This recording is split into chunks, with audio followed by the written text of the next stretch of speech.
So, I'll be honest, I love technology when it works, but this is actually attempt number 2 of recording this episode. We do have technical difficulties every now and then. Every now and then, very rare. Even though we think we're pros, But things go wrong. Things go wrong. Things did go wrong, royally wrong. No one to blame. No, don't blame anyone. But yeah, so This should be twice as good. it should be twice as good. Because we've had a practice go, so we'll see what happens. It's a shame because we were so pumped for that episode as well. I was loving it. I got to I talk thought it was so great. much. And then we come to the end of a long day of recording and no episode. Shocking performance. But we're back to do it again, to do it better. Yeah. We'll see what The happens. good thing is you don't know what the previous version was like. So you're not going to be able to compare and be like, yeah, actually the first time was better. Yeah, true. So, Although if this one is really bad, then maybe I'll be like, maybe we should just put out the first one. Anyway.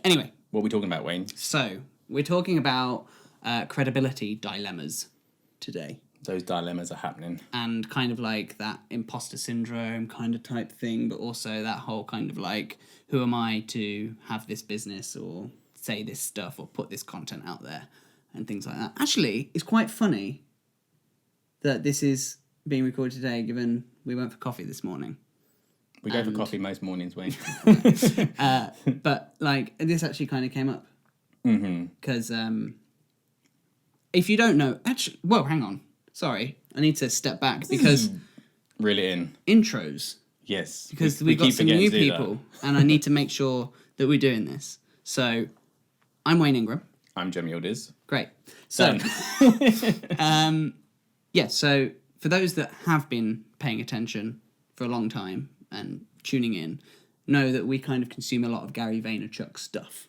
And one of the things that keeps coming up from him of late is like, you know, he keeps kind of digging into like the people in their 20s, like us.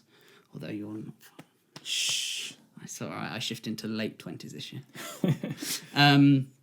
But people in their 20s telling people, like being life coaches or telling people how to run their business and things like that. And how he doesn't think that that's right and that they should go out and do the work. And so then I keep having this thing of being like, maybe we're those people. But we're not those people. No. We're not those people because the point of this podcast and this show is to take you along our journey with us. Yeah. And teach you what we're learning along We're not the way. the six-figure mentors. No. Although, if you do want to know how to make 6 figures in a day, I'll send you my bank details. Just send me an email. Just pay me loads of money, and I will teach you how. Because I've never done it before. So, anyway. So it's kind of that kind of thing of being like, well, who am I to say this sort of stuff? Who am I to put that sort of content out there and guide people through any issues that they have, for example? I think it's a very different way to look at it. I think in his sense, it's more about that whole life coaching thing and that business mentorship. But I think what we want to get across to you guys out there is actually if you have a skill, maybe you've gone to university and you've acquired certain skills and now you want to go out there and actually become maybe self-employed or start a business around that skill, I think is a very different mentality. And I think even for me, when I came out of university and I had my video making skills and graphic design and whatever kind of skills, I think initially it's kind of building that self-esteem first of all. Yeah. It's not like selling yourself. It's not kind of selling a life coach. It's actually a lot of people have skills that they've got, but because they've acquired them maybe through training, they're not quite sure on how to sell themselves. And I think that's where I think this episode is going to be really useful for you guys because I think it'll kind of look into why you're maybe afraid to sell yourself or maybe you haven't got that self-esteem yet to actually go out there and sell yourself.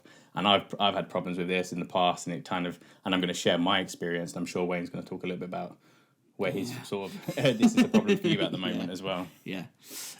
Okay, so actually, let's go into your story because I know from conversations that we've had that you keep going up and down and up and down. You're very much on a high at the moment with the whole credibility Just thing. going straight up. You're kind of like, I know what I'm doing now. But I know there have been times. I mean, you've said so many times that there were days when you were starting out as self-employed content producer that you would actually start looking for jobs. Could you talk about that? Yeah, I think that was initially, that comes from a fear. It's kind of this idea that you know you've got good skills, but you're worried about whether you can sell those to other people. And I think for me at the beginning, especially when I came out of university, I didn't know that it was possible to sell my services to like other people. And so obviously, like most people, the first thought is actually I need to go get a job. And so for me, it was kind of, even when I actually came out of university, even getting a job was difficult. So for me, a lot of the time as well, I was questioning whether I was good enough. Yeah, so you get these skills, you get an A in your, whatever, you get an A maybe in your coursework or your dissertation or whatever you get, a B, a C, whatever you get. And I think that doesn't give you credibility in the real world, because you can say, hey, look, here's my here's my coursework that I got. It's a short film I made. And then you've kind of got to see how it applies to the real world. Yeah. And I think when I came out, I was like, well, can I send my short film to a marketing company or to somebody?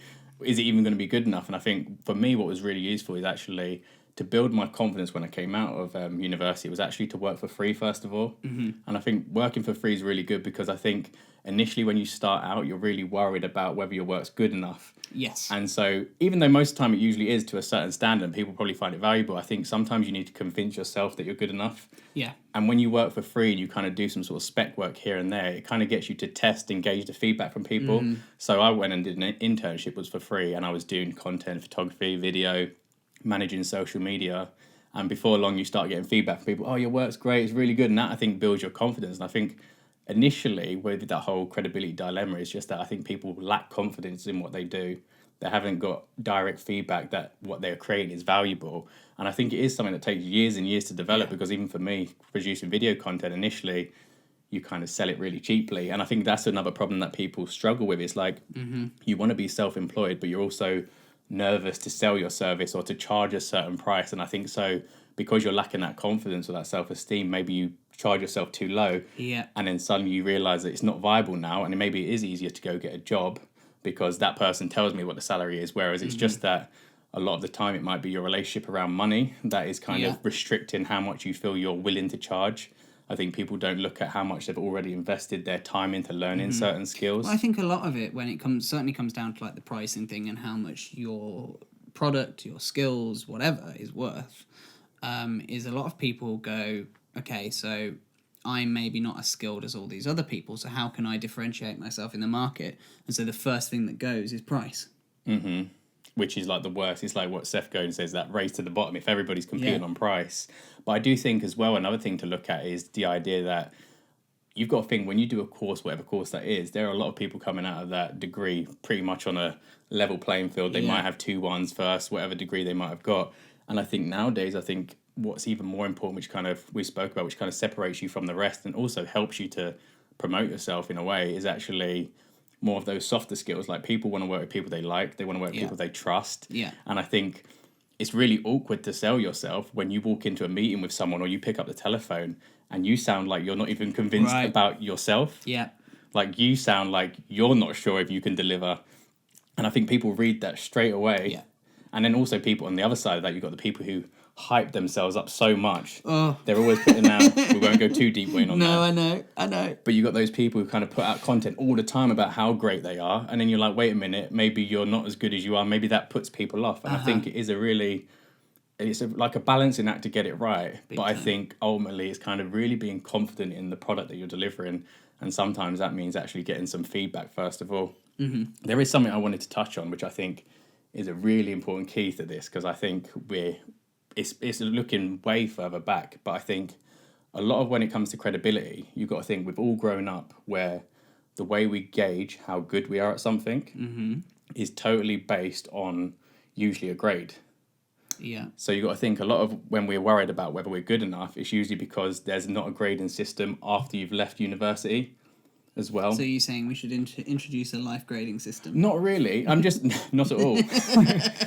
What I'm saying is that ultimately we have been programmed in a way to know that our feedback on our performance is usually based on grades. And that's been since you're a little kid, to getting a tick, getting an A grade, getting your... You get so upset when you got that cross. Exactly. Getting certain sort of degrees and stuff like that. And I think when you come out of university, there is not that sort of marking system. It's more, and I think especially if you're self-employed or you start business, it's more feedback from your customers.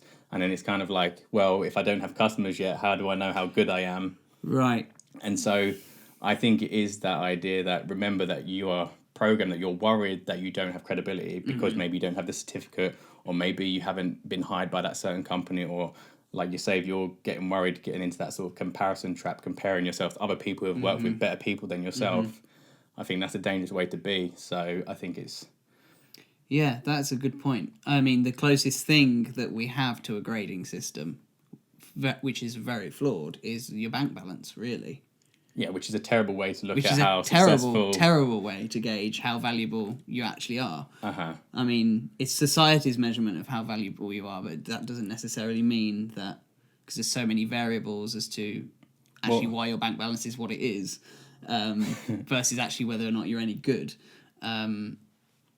Yeah, I think you've got people out there who can sell themselves really well, which means they might have that higher bank balance. But I think at the same time, I think a lot of the creatives maybe out there who are doing work, whether it's creating art, being an actor, creating videos, creating content, writing books and stuff like that, I think a lot of us suffer with that inner critic. Yes. And I think for a lot of us, money has a really weird emotional attachment to us. So sometimes we're scared of how much we price. We're very sort of... But there's a fear of, if you're a creative, there's a fear of selling out, for one thing. But then if you're not a creative, there's that fear of... it goes down, really, I think, to that basic fear of rejection, of somebody going, well, no, I'm not going to pay that. But then that...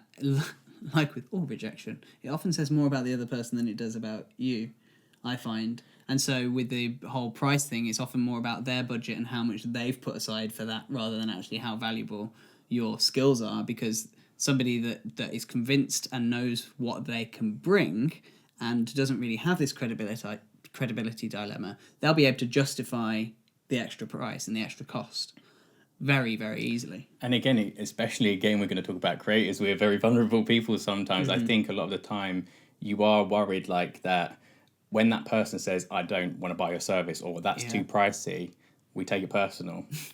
And I think sometimes you've got to realise that maybe the skill or the job you have, I mean, it's probably harder as an actor because you kind of are the product in a way, but when you're acting, it's separate to who you are as a person. Yes. So it's not about someone's just digging at you, or you don't look right, you're not in the right shape, or you're not saying it in the right way.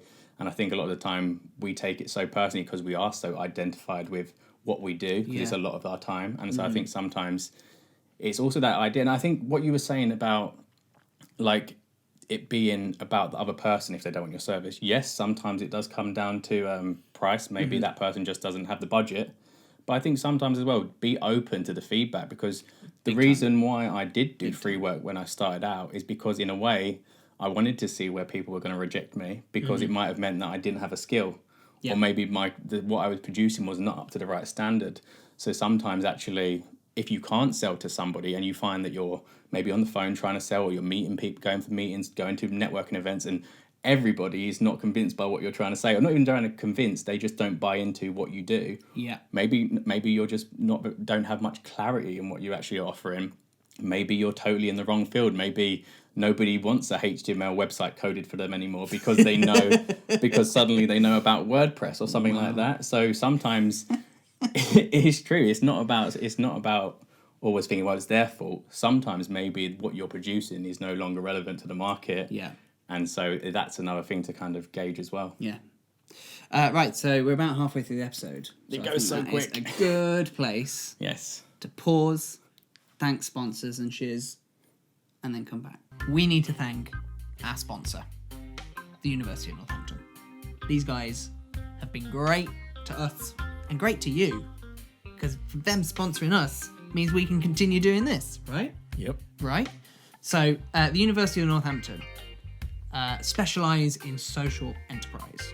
So they're all about degrees, obviously, because that's what unis do, but they're also very, very interested in getting their graduates to set up businesses, particularly in the social enterprise space, which is all about business doing social good.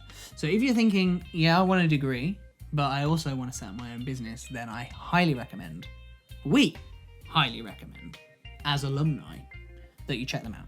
So head over to northampton.ac.uk. All the information is there, and we'd like to thank them very much for their support of the show. So guys, this is super cool. It is. It's quite exciting. Super cool. So we're going to talk briefly about New Media Europe Woohoo. New Media Expo coming to London. And guess who's going? Dan freaking Miller. We are. Oh, well, Dan Miller as well. Dan Miller as Miller's well. going to be there as well. See, I thought you were going for the Dan Miller thing, but I mean, we're going as well, which is equally cool. Can I say more cool? Dan Miller's not listening. More cool. But Dan Miller actually was one of the first podcasters I listened to in this sort of space. Me too. So I'm really excited. But yeah, we're going. We're going to be there on a panel. And many. I think we're allowed to say that, right? I think so. Well, if we weren't allowed to say it, we're sorry. But we're gonna going to be be on there. the panel. We're going to be there, making the Powerful Nonsense presence felt. So excited. It's going to be great. But we want you to come. We want you to come. Please join us. So, if you want to get some tickets. Oh, also, hang on. Should we just Let tell me them what it's tell actually what it's about? about? Because That'd I be a missed good that. idea. We'll get to tickets in a minute. Or maybe it's just enough to sell it that we're going. We're going. Well, that's what I was kind of assuming. No. So, if you don't know what New Media Expo is, it's basically like the hub, the big conference of all like the media creators, like YouTubers, podcasters, Digital all coming together. media innovators using technology in amazing ways. Exactly. So it's all about that production of content in this new media world that we live in, where social media is everywhere. Everyone's on social media. Everyone's got a blog or a vlog or a podcast, and kind of it's all that gathering of people getting some great value on how you can develop your passions through Your media. business, whether you're an entrepreneur. Absolutely. So, yeah, I mean, it's so good. It's going to be so good. I'm so excited. So, if it sounds like something that you think you might want to come along to, if you're looking to venture into YouTube, podcasting, anything like that, you can get tickets. They're still available. So, if you want them, you can head on over to powerfulnonsense.com/NMEU. Yes, we'll put it on the screen. I got it right. NM November Mother, Mother. Is it Echo. Mother? Echo, Umbrella. That'll do. It's Mike. It's Mike. November Mike Echo. Uniform. Uniform. powerfulnonsense.com/NMEU. All ticket information's there. You can buy your tickets there. It's going to be so good. I'm And so just excited. as well, just to think about a networking opportunity that's going to be available there. There's going to be so many people in the same who are like-minded like Yep. us, who are creative people. So I think it's a great opportunity, and we'd love you to join us. And also, there's actually an early bird offer going on now, so you can actually get your tickets discounted. So get in there fast. Yes. Well said, Jen. Well said. Talking new media. Mm-hmm. Right. Back to the show. Welcome back. You stayed. So we're talking credibility and credibility dilemmas and the self battle Yes. of whether or not you're good enough to be doing whatever it is that you're choosing to do. So we've talked about that internal struggle, but let's now talk about things that we might be able to do in order to gain the credibility in a very outward way that might then help tackle some of those issues, and also any of the things that you're probably thinking in your head, well, they're not going to choose me because I haven't got this. Yeah, I think, well, there's two different options, I think. I think ultimately you can go get those courses. You can go, because there are a lot of, nowadays, if you go and look at job boards or something like that, you can see all the things that certain companies expect from you. A lot of the time, if you're self-employed, I don't think people actually look into those too much. I think when it comes That's a really good point, actually. I generally That's a don't really think good that. I point. think when you're self-employed and you're selling yourself as a business, I find that people generally want to see maybe the portfolio. Who have you done work with? What kind of work have you produced? Have you got any examples of it? And I think that's where sometimes people say, well, how necessary is a degree if this is becoming quite important? We already know that there's certain companies now that are actually Not even looking at they're not looking at degrees. I think Penguin was one of them. Ernst & Young, I think, was another one who aren't looking at degrees nowadays.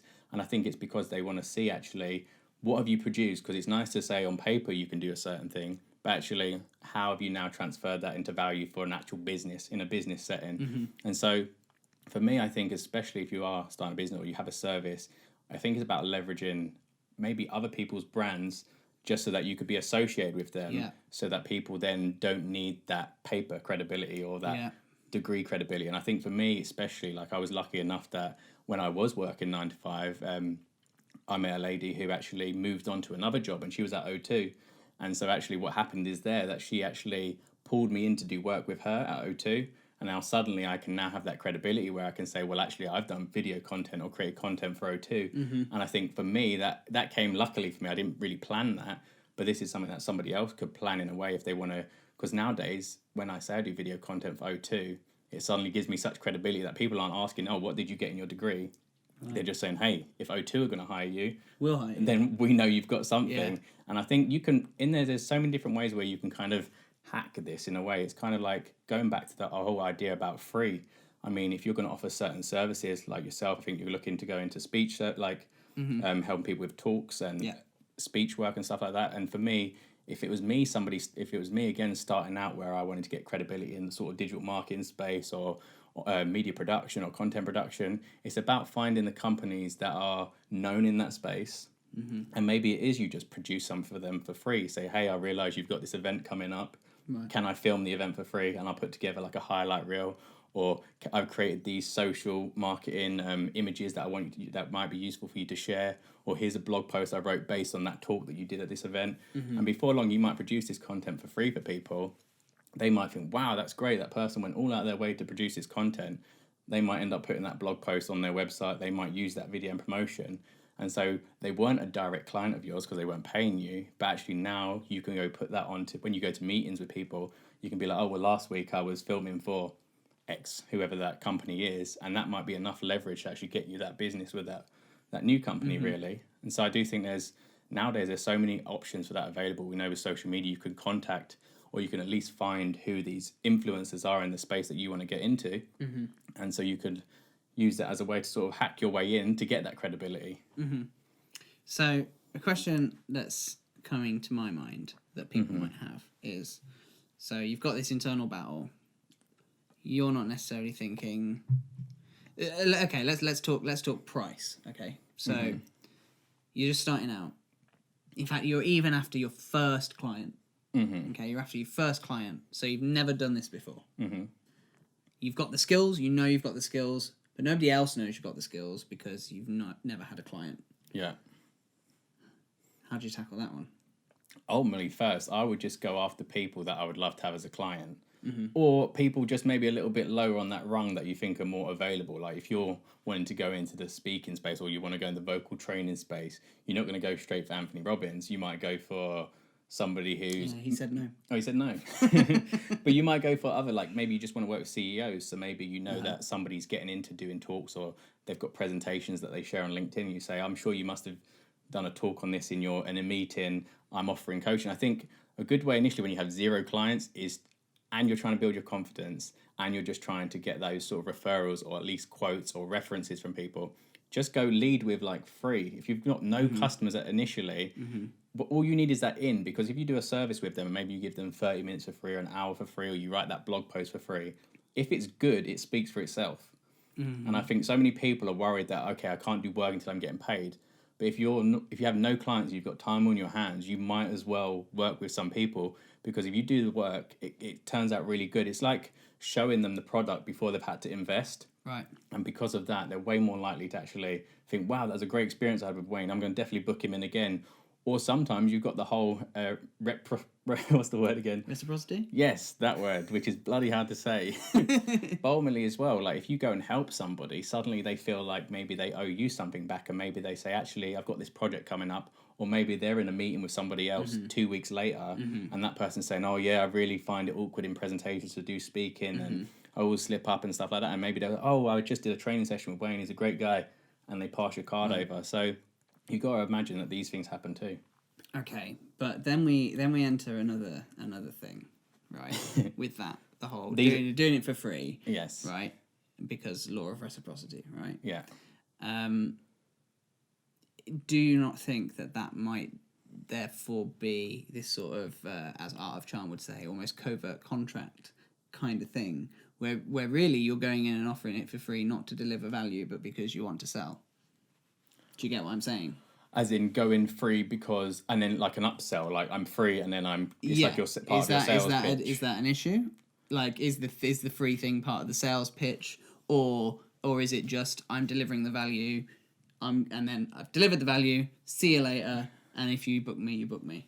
I think you can look at it two ways. I think initially, I think when you're doing that free, it is because you want that credibility, you want those references, and also you want some self-esteem because you don't know if you're good enough. And if someone's paying for you and you're worried that you're not going to deliver, you're just going to be so nervous and you're going to just mess up really. So I think initially free means you've got that that ground where you don't feel like there's an expectation that's too high, because then you can deliver, and if you aren't that good, you don't feel too bad because you haven't taken any money. So initially it might be to build that confidence.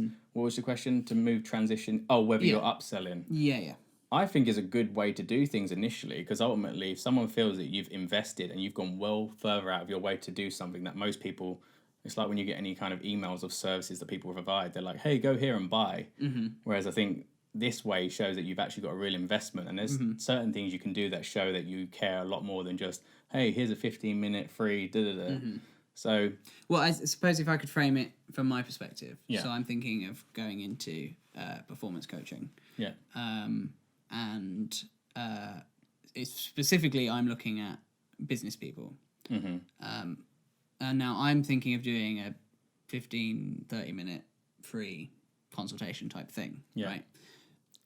My thinking is that I should go in and I should get them to do what I need them to do, analyze where work needs to be, and then delivering to them, this is what I can do, this is what I can deliver, because these are the problems that you have that we need to look at.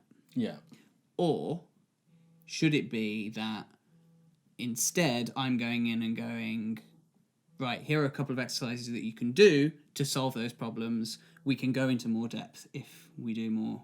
Do you see what I'm saying? I get what you're saying. It's kind of like, do you kind of tease them with the possibility, or do you just give everything? Yeah. My idea is I always lead with as much value as possible. Sometimes I go away thinking I could have charged for that. So if I meet someone for the first time and I just meet them for a coffee and we get chatting, I'll end up telling them everything they should do. I give them like a whole digital strategy at the end. They're bloody like, they're so blown away that they cannot help but they feel like they have to work with me. Right. So I find it's kind of like it becomes that kind of sneaky. I always feel like ultimately when you're wanting to do business with someone, have their best interest at heart. If that was you, how would you be hoping that they would turn up to you? Like, I would just give everything. I would be saying, this is what you need to work on. Go home and do these exercises. Lead as if it's that last time you're ever going to see that person again. And because of that, you're going to treat them in such a nice way and do everything for them. And if it doesn't turn out and they don't become a client, never mind. But you've shown that you value what you do to the point that you will give as much value as possible. And I know this is a debate. It is definitely one of those things where people say, well, should you tell too much? And I think nowadays, look, people, like when we say that the soft skills are so important, people are so used to people trying to be that kind of sleazy upsell. They're so used to that. So when someone comes to them and actually generally wants to do more than they could ever imagine, that builds so much trust. And they're the people that end up wanting to work with you because you have gone so out of your way to help them. So I always think that, like, deliver as much value as you can. Treat them like they're already your client. Treat them like they're your bloody sister or your mum or your grandma or whoever you want, because they're going to connect with you so much better, and you're just going to have, and then they're going to convert to a client ultimately. Yeah, which then is then going to boost your self-esteem, which is then going to build your trust in yourself, and your trust in your skills, and then therefore you're going to be able to justify to yourself why you can charge as much as you can. I went in for my first client. I went in thinking, guy's probably going to haggle with me. How much do I need for it to be worth my while? And then I upped it by about a third the price, expecting him to haggle. Bit my hand off, and then I was like, damn, I could have charged another half of that on top, and he probably still would have said yes.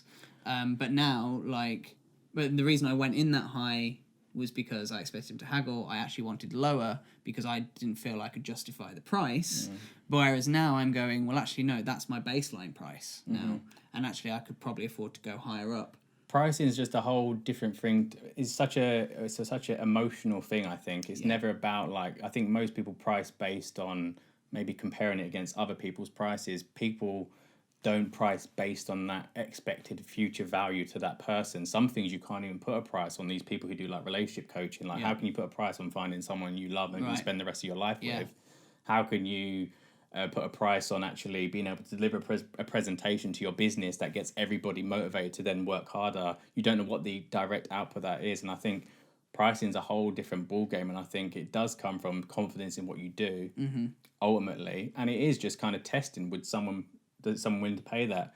Maybe it does take you to go free, cheap, a little bit more expensive, Right. and you upgrade the clients, and maybe that's the journey you need to go on before you feel that you're capable of charging those prices. But ultimately, if you genuinely believe in what you do and you feel that you deliver value and you've got a track record of proving that value, then I think really a lot of the credibility dilemma comes to you. It's a personal thing. Externally, you've probably got the skills, you've got everything else, but it's actually when you're in that room with that person, or when you're at that meeting, or when you're creating your blog post, do you generally believe that you have value, you can deliver value, and I think it is something that's way more emotional than we think, and I think that's what holds back a lot of creatives. It's like, wow, a lot of what we do is we put our heart into our work. We really want to connect with people, and if we are being in those meetings and we are delivering all the value we've got, and we're showing who we are, and we want people to know that we care for you, and then they still say no, that can hurt. But at the same time, just remember, it's not always about you. It could be where they're at in their life, and maybe, like I said yesterday, I got a call from somebody who I met at an event 6 months ago. And then he remembered me and he said, "Oh, I remember having that chat. You seem like a friendly guy. I need somebody to do video production work." And suddenly he's now a client of mine. Right. And it's kind of those sort of things, like maybe at that moment it was a no, but in the future, if they remember you, it might be a yes. And I think these little things here and there build they build your confidence. When I realize when somebody wants me to be a client, to do work for them, it builds my confidence. And when maybe I get rejected, I just remember, well, at the moment, all these people are paying me to do this. So I think sometimes going back to people who have done work with you helps you to kind of reinforce that confidence, because it is an emotional game sometimes. Yeah.